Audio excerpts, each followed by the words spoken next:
I don't know,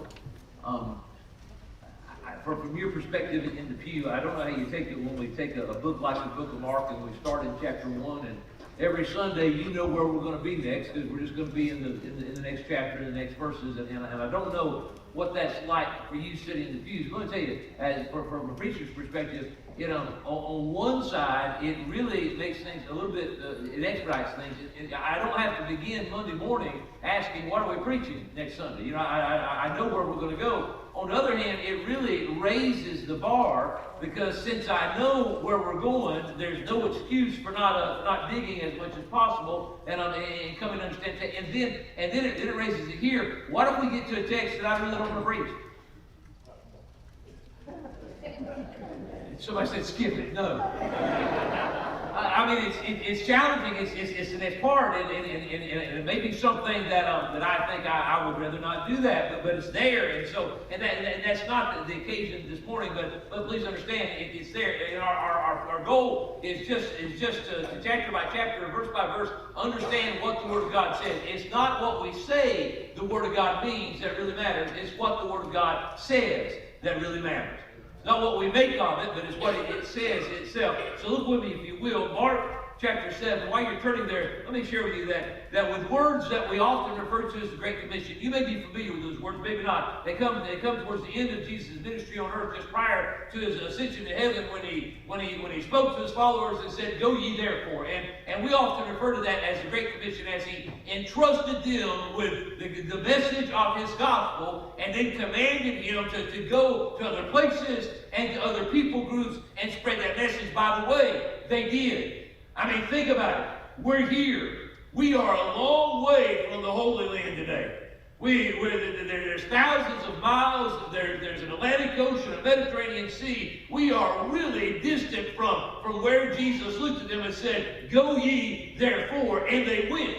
And because they went, the gospel has come to where you and I are today. But before he commanded them to go, and in fact, if you think about it, the group of people that Jesus said, go ye therefore, they seem to be the most unlikely group of people that would have gone anywhere. I mean, get this in your mind. Of all people groups, the first century Jewish people were not known for reaching out to others. In fact, they could be described as a tight-knit, closed group. They were among themselves. And in fact, it's interesting to me when you study Jewish history that some of the oldest synagogues in Europe are located in what is Germany today. That very place that rose up against them and desired to annihilate them was the place in Europe where they had one of the longest historical existences. They've been there for a really, really, really long time. They've been there for close to documented for at least 1,000 years before Hitler ever rose to his power. They were German Jews, and yet it was still easy pickings to kind of isolate, to put the scope, the bullseye of Hitler's attention on them and say, let's get rid of them, because they didn't mix real well. They didn't mingle. They'd been there for almost 1,000 years, and yet they still were the Jewish folks. They still were isolated, insulated in their own communities. They ate a diet that other folks didn't eat, and they didn't eat what everybody else did eat. They wore clothes. In fact, when you and I, if we were to go to Jerusalem today, and just riding on the tour bus going somewhere, we see all kinds of sights. We see some Jewish men dressed up in their black suits with their long sideburns and their black hat, and they just don't look like anybody else. They dress different, they talk different, they act different, and they're not known for reaching out beyond their people group into other people groups.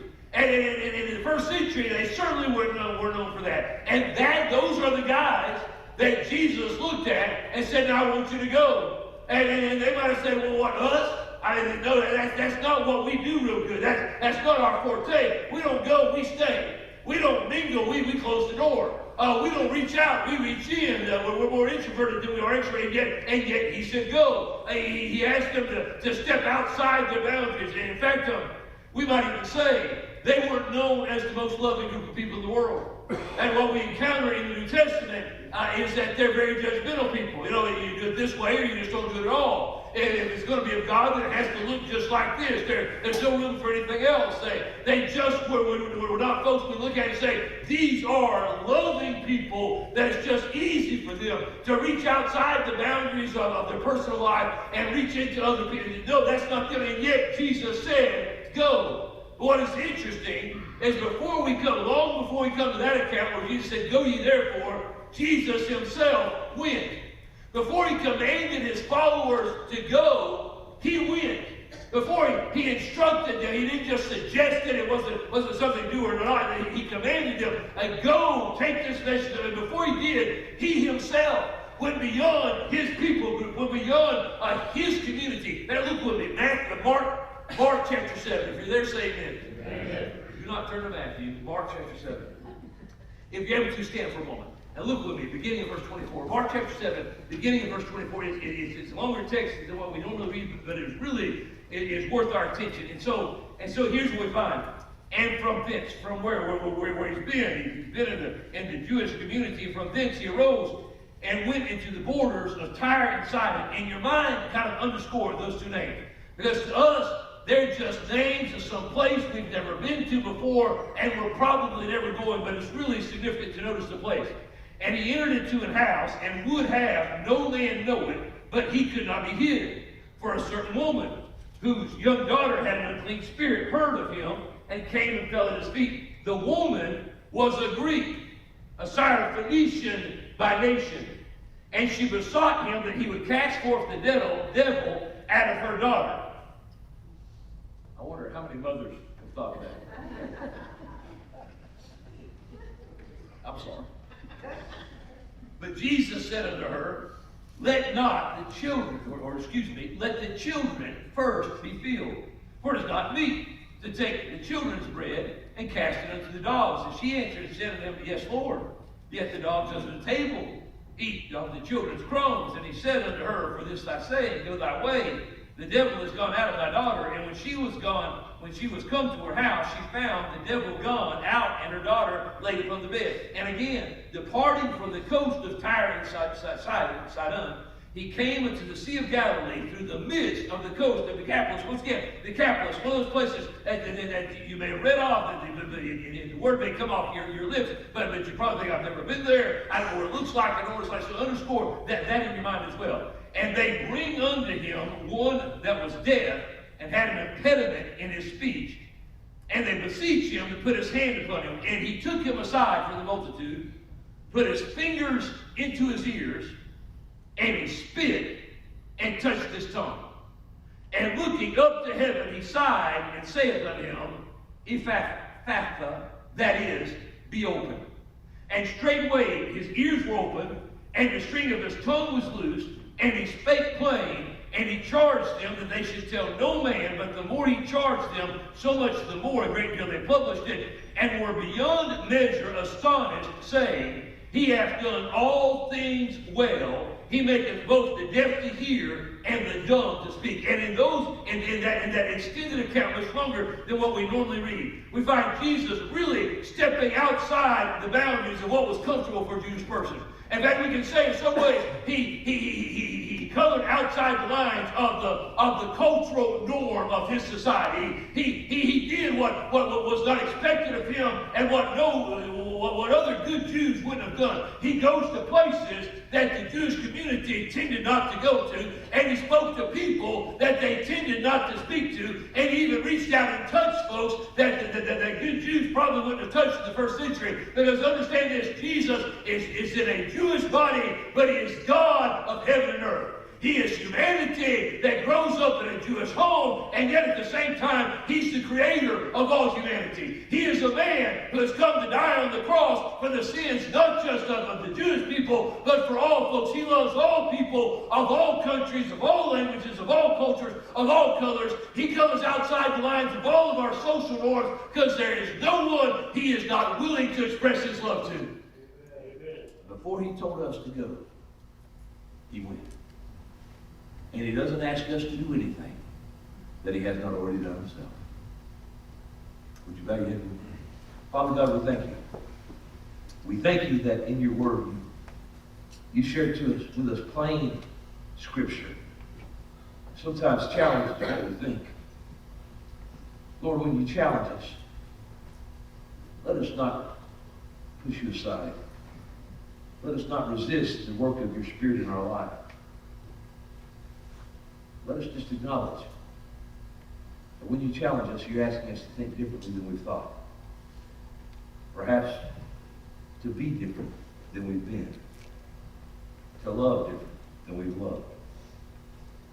Lord, I pray that you would speak to our lives, our experiences, your will for us as individuals.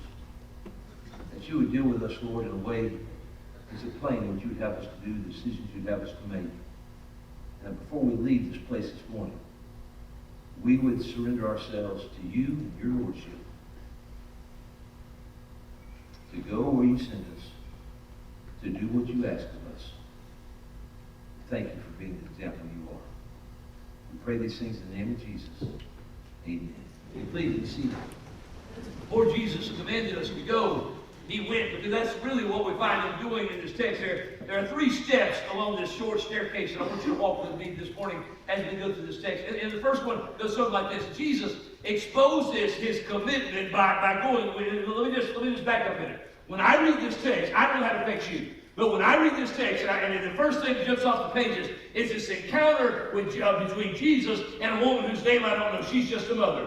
She's a Greek woman. She's Syrophoenician by nation. She's not Jewish in any way. She's not Jewish by blood. She's not Jewish by practice. She's not Jewish by her religion. She is something other than Jewish, and yet she comes to Jesus. And she comes to him with a request. She comes on behalf of her daughter. And Jesus' response, I don't know what you think when you read Jesus saying, listen, let's feed the children first and then we'll feed you later. And her response is, yes, but don't even dogs eat. When I read that, there's a part of me that just kind of bristles. And I think to myself, why does Jesus talk to her like that? Why does Jesus not embrace her more? Why does Jesus seem to put her off? And then I have to back off and look at it for a moment. And there's just some things that I want you to consider with me. First of all, when I read it, I think I must be missing something because this is not in agreement with Jesus as we've seen him in other places. So what am I missing? And there are some things that we're missing, by the way. One of the things we're missing is the tone of his voice does not come through the letters on the pages of our Bible. And so we don't know what kind of tone that he used when he spoke it. Also, by the way, we don't get his facial expression. We don't know what his eyes said, what his face was saying as he spoke to her. We don't know. And here's what we do know. When Jesus set out to go to this place, he knew he was going to encounter this woman. It was not a surprise when she came knocking on the door of the house he was trying to hide in and began asking for him to cast out the demon that was in her daughter. That didn't catch Jesus off guard. He is God in flesh. He knew the ending from the very beginning. There are no surprises in his word. So it's not that he's astonished that she's asking him. He knows that she's going to ask him. Also, here's what we know. He knew that he was going to answer her request. He knew that he was going to cast the demon out of her daughter. He was going to honor the request that she's brought. Because, once again, he knows the ending from the beginning. He knew what that is. And so the exchange is not, I don't care about you. The exchange is not that somebody will report it to you. The exchange is not, I'm not going to listen to you because he does all those things. So it's none of that. So why is it? Let me just share with you what I think. If you can disagree, that's okay. It's your right to be wrong. As it is mine. But Jesus is highlighting the fact that this is not a Jewish woman. That this is outside the norm of the Jewish community. I mean, he's highlighting the fact that this woman is not of the Hebrew folks. She wasn't raised with Hebrew culture. The Old Testament words of God were not something she would have been very familiar with. It wasn't part of her raising, of her upbringing. It just wasn't part of who she is. And beyond that, when we find where he's at, he's at Tyre, and inside of that, that's where he's gone. Those are coastal communities on the Mediterranean that were known not for their Jewish populations. They were known for their pagan populations. They were known for the Greek influence. They were known for the European influence. They were known for the Jewish influence. I mean, so when you go to those places, and in first century Israel, you would anticipate that you're going to meet people who are not Jewish, because that's predominantly who lives there, and that's where he's gone. He's gone to those places, and then he goes to Decapolis. And I asked you to underscore that as we read through it. And Decapolis is not a place; it is a region. It's a 10-city region. Decapolis, it's a 10-city region, and those 10 cities are not Jewish cities. They're not Hebrew cities. They're not communities that were designed for Jewish people. They are communities that were constructed for the European occupiers of the Jewish land. They were constructed for the Greeks and for the Romans and for the pagan community that's coming. They were built on the same layout as the cities back in Italy. There'd be the Cardio, the center of town. The theater would be just where it would be in any other Greek city. The brothel would be where it would be in any other Greek city. It was a place for a Roman soldier to walk. He would walk into Bashan, and then suddenly it's like he's back in Italy all over again. He's back home. This city's built just like this city's back home. He can find the place where his pagan god is worshipped, and he can go up that hill and to that temple. Everything. Now listen, it was not a place that good Jews would have gone to. Our God of Israel has reminded us more than once as we toured the Holy Land, and sometimes we go to places where if he was a first century Jew, he would stay at home. He wouldn't have gone there. Good Jews wouldn't have gone to those kind of places. And yet, that's where Jesus is. Jesus is going to where good first century Jews wouldn't have gone. Listen, there's part of the exchange between Jesus and this woman that I don't understand, that seems out of order until I backed up and realized Jesus seems to be putting an asterisk beside this for us, just in case we didn't get it. Knowing that 2,000 years later we'd be reading this account and we would know what Syrophoenician meant, and it would be familiar to us to know what Decapolis was, and Tyre and Sidon are communities that don't even exist in the same way anymore. And we may not get it. So it's as if he highlights, he puts an exclamation point after it, an asterisk beside it. Get this woman is not Jewish. He is ministering to somebody that is outside the Jewish community. She doesn't look like him. She doesn't dress like him. She doesn't eat like him. She doesn't worship like him. Everything she does is different. And yet, he is reaching out to her. And if you get anything from it, please get this. No matter where you come to Jesus from, you are important to Jesus.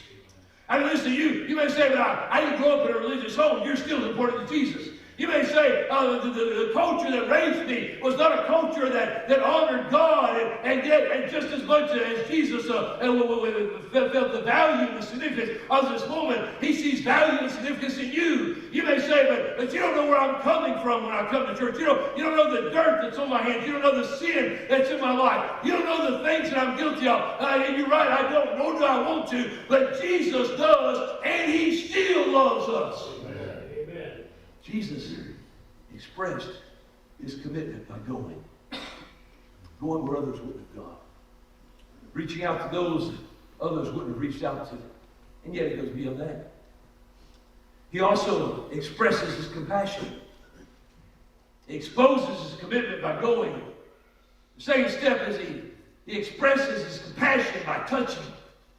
He cared. We see there doesn't seem to be a physical one-on-one encounter between the lady's daughter and Jesus. The daughter's at home. The lady has come to where Jesus is. Jesus doesn't go where the daughter is. And yet when she gets back home, the daughter's fine. But then there's this encounter as Jesus is going to the Decapolis. And please understand, as Jesus is going towards the Sea of Galilee, he goes through the coast of the Decapolis. So he goes through this 10-city region area. He passes through a place that a good first century Jew would have gone. And here's something significant to me. One of the well-preserved city ruins of this 10-city region is a place called Bashan. It is south of the Sea of Galilee and slightly to the west. And if you were traveling from the Sea of Galilee towards Jericho, one of the first places you go through would be Bashan. And when you go to Bashan, the ruins are really marvelously preserved. And in spite of a first century earthquake that did a lot of damage, a lot of them pieced back together. And you walk in there, and when you walk through the ruins of that city, you remember that, Pat, don't you? Even the latrines are still there. I mean, it's so well preserved that you find the amphitheater, it's there. You find the temple, the tell to their God on the edge of town. You find all these places, but you know what's missing? Is a synagogue. Not a synagogue. You say, well, what's the importance of that? The absence of the synagogue shares with us that first century Jews didn't live there. Because had they lived there, there would have been a synagogue there. It's missing. It's not there. Jesus is going to places where Jews just didn't go. And he's touching people Jews would not have touched. We don't know the identity of the young fellow that's brought to Jesus. He has a speech impediment, and he's dead. Evidently, his tongue is tied, and his ears don't work real good. We don't know what culture he comes. We don't know. Is he Jewish? Is he done Jewish? We really don't know. We don't know his name. It's not introduced to us. We don't have a lot of details. We just know where Jesus is at when he encounters them. And it is safe for us to say he probably is non-Jewish because Jesus is in a non-Jewish place. And so as Jesus encounters him, it is really significant. You saw it. You read it with me as we read the text. Jesus takes his hand and puts inside the man's mouth and touches his tongue. You say, what is significant about that? Rather than being a little bit gross. But that's it. I mean, according to the law of Moses in the book of Leviticus, if an unclean person were to spit on a clean person, ceremonially, religiously, Jewishly clean, then the clean person becomes unclean by the contact with the body fluids of the unclean. Does that make any sense? I'm not saying if you agree with it or not, but does it make any sense? You get what Jesus does? Jesus not only goes where good Jews wouldn't go. He does what a good Jew wouldn't do. It's an unclean man. Touching that body fluid would have made Jesus ceremonially unclean in the eyes of the Jewish community. And yet, that's exactly what he does. You know why? He cares. He cares. He's willing to touch those that others wouldn't touch. The lepers brought to Jesus. In fact, the lepers have brought, the leper imposes. The leper comes where Jesus is. We don't know his name. He just comes without an introduction, says, if you would, you could make me clean. If you would, you would heal me. And Jesus says, you know what, I think I will. And while the man is still a leper, Jesus reaches out and touches him. In an act that in the Jewish community would have been taboo. And you just don't touch those kind of people. You don't reach out and touch them. You don't know where they've been. You don't know what they've done. You just know that there's something dirty about them. You don't reach out and touch those kind of dirty people. But Jesus is not bound by the social norms. Jesus is not confined by what good people would and wouldn't do. Jesus is God come to earth to reach out and touch humanity, and that's just what he does. How will you be? I don't know what it is in your life. I know this. The same Jesus who reached his hand inside that unclean man's mouth is the same Jesus who's willing to reach out and touch you and I today. Amen. Final step on the staircase, at least for me, is the what is said about Jesus in the aftermath of it all. He hath done all things well. If you listen to me preach for long, you know that's one of my favorite verses. I really like that verse. I like what it says about Jesus. I don't understand everything he does, but he does all things well. But think about it. We don't know who is saying it. We don't know whose mouthpiece it comes out of. What we do know is it comes from folks who have just watched Jesus color outside their lines. He's just gone what their culture says you don't do. He's just gone to places their culture says you don't go to. He's touched people that their religion said we don't touch. And yet they say after he's gone what they have been taught not to do. Their expression is, he not only has he done it, man, he's done it well.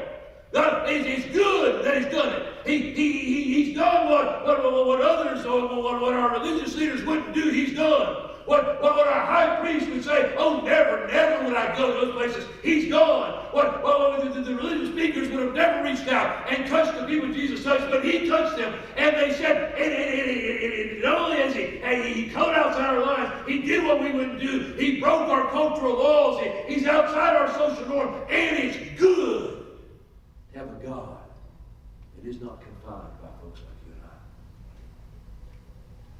He's bigger than we can imagine. He does all things well. And sometimes the things he does are things we wouldn't do. But he does it well. Because sometimes he speaks to our heart and asks us to do something. And we say, oh no, Lord. No. Have these nice secular lines around that. This is as far as my religion goes. But I'm going to stay here where I'm nice and comfortable. Don't ask me to reach out and touch somebody. I'm going to touch. Ask me to go out and speak to somebody. They're not part of my circle. But I want to speak to them. It's uncomfortable for me to speak to them. It's outside of the safe zone for me to reach out to them. The same Jesus who's going to one day turn to his followers and say, go ye therefore. The same Jesus who is already gone. He's the same Jesus. The same Jesus who burdens our heart about sharing God's love with someone else. He's the same Jesus who's willing to share his love with us. Who are we? Say, God, I will receive your love, but I will only share it selectively. God, I will take your goodness, but I will only distribute it to those that I'm comfortable with. God, I will receive the saving message of Jesus. But don't ask me to give it to somebody that I don't want to touch. Would you stand for